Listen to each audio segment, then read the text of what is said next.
Employment rates decrease, SNAP participation rates decrease. In his State of the Union message, Biden's rightfully touted 3.4% unemployment, a 50-year low. Now, SNAP participation is at more than 41 million people, 12% higher than it was in February 2020. The cost of federal nutrition assistance has increased 300% from $63 billion 19 to $149 billion 22. As the current ranking member of the Budget Committee, I intend to stress the importance of budget and spending decisions being made so we can work towards putting in place a budget process that works. Yesterday, CBO released their latest report on the federal budget outlook. They project that growing federal spending and borrowing leave us with an annual budget deficit of $2.9 trillion by 2033. And we have to start tackling that issue right now. Now, most relevant to today's hearing, CBO says that total spending on SNAP will exceed $1.2 trillion over the next decade.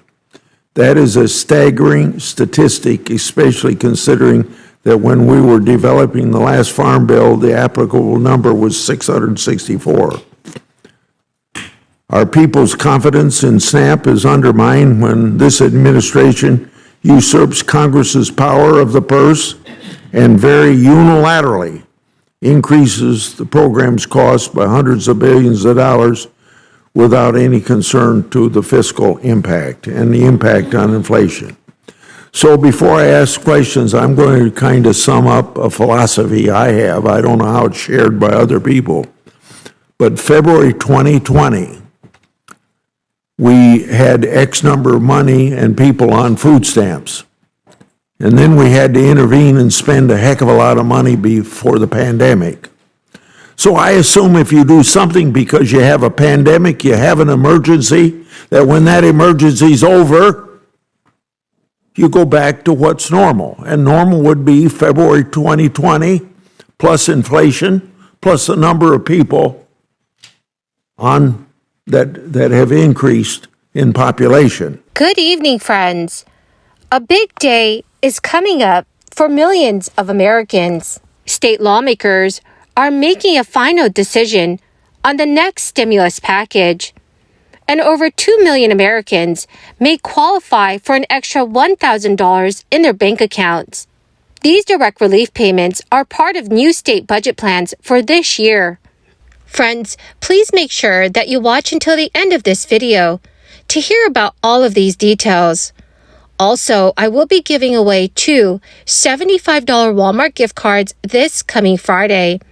If you'd like to enter the weekly giveaways, please make sure you subscribe to my channel, click and like several of my videos, and then comment below the keyword of each video that you watch. My friends, the more videos that you comment on, the greater your chances of winning the weekly giveaways. Minnesota lawmakers find themselves in a unique position. The state is sitting on a huge budget surplus and must now decide how to spend that money. In January, Minnesota Governor Tim Walz announced a plan, promising residents the largest package of tax cuts in the state's history. But that's not all. As part of the ambitious plan, as many as 2.5 million Minnesota households will receive a rebate check totaling up to $2,600. Individuals earning up to $75,000 a year will find an extra $1,000 in their bank accounts. Then married couples who earn up to $150,000 annually can look forward to a $2,000 rebate. In addition to that, parents would receive a $200 rebate per child up to 3 children. For a married couple with 3 children, the benefit would be $2,600. If approved, here is what the new 2-year budget will include. It will include reduced state tax on Social Security benefits for about 350,000 recipients, $1.1 billion for child tax credits, $670 million to launch a paid family and medical leave program, $300 million to support public safety agencies, and over $4.4 billion in extra public school spending. Tim Walz is a second-term governor. His party currently holds a majority in the state legislature, and Governor Walz appears to have a fair measure of support from members of his own party. Less happy about the bill are Republicans, who say that most of the state's surplus should go towards cutting taxes. The Minnesota Chamber of Commerce is also less than pleased with the governor's plan, especially those newly proposed taxes. The Coalition of Greater Minnesota Cities said that the $30 million earmarked for local government aid does not meet their needs and calls the proposal disheartening. Naturally, Governor Walz holds a different view of the issue. He said, "I have made no mistake about it that people can make good decisions for themselves, and a portion of the surplus needs to get back into their hands." As government and business groups make their voices heard and state lawmakers edge towards a vote, news reports that the final decision is likely to come down to possible fractures among Democrats and harmony among Republicans. Even if the entire plan does not pass the legislature, there is a chance that one-time rebate checks will be approved. Any funds sent out could help Minnesota families cover bills, build up an emergency savings account, or invest in the future. Wage growth across advanced economies is plateauing or declining from high levels. For central banks, it is good news.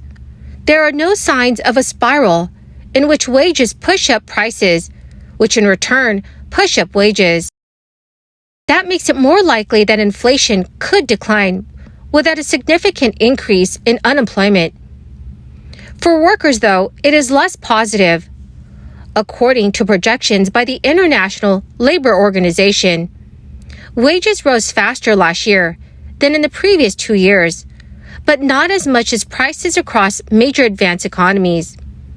Workers' purchasing power was lower last year than it was in 2019, before the crisis. So despite strong demand for workers and ultra-low unemployment, labor's share of economic output shrank in many advanced economies. Economists have noted that pay growth tends to lag behind inflation as workers and employers adjust pay expectations to the prices they have experienced. Home prices are also going up across the country. However, looking at individual markets, some are showing prices have fallen from 1 year ago. Single-family median home prices increased 4% in the fourth quarter from a year ago to $378,700. Prices were strongest in the Northeast in the last quarter. That is up 5.3%, and followed by the South, up 4.9%. But drill down to the market level, and it's clear that prices in some areas are declining from the prior year. Nationally, the monthly mortgage payment on a typical existing single-family home with a 20% down payment was $1,969 in the fourth quarter. That is a 7% increase from the third quarter of last year, when the monthly payment was $1,838, but a major surge of 58% from 1 year ago. So dear friends, please let me know if home prices in your city or state have gone up or down. Well, my amazing and most beautiful friends, that is the end of my daily stimulus update video for this Monday. Thank you, dear friends, for being part of this community and for joining me here every single day. To say thank you, my friends, I will be announcing 2 winners this coming Friday for the Walmart gift card giveaway. If you'd like to enter the weekly giveaways, please click and like several of my videos and then comment below the keyword of each video that you watch. My friends, the more videos that you watch and then leave a comment on, the greater your chances, friends, of winning the weekly giveaways. Thank you and have a wonderful and very blessed week.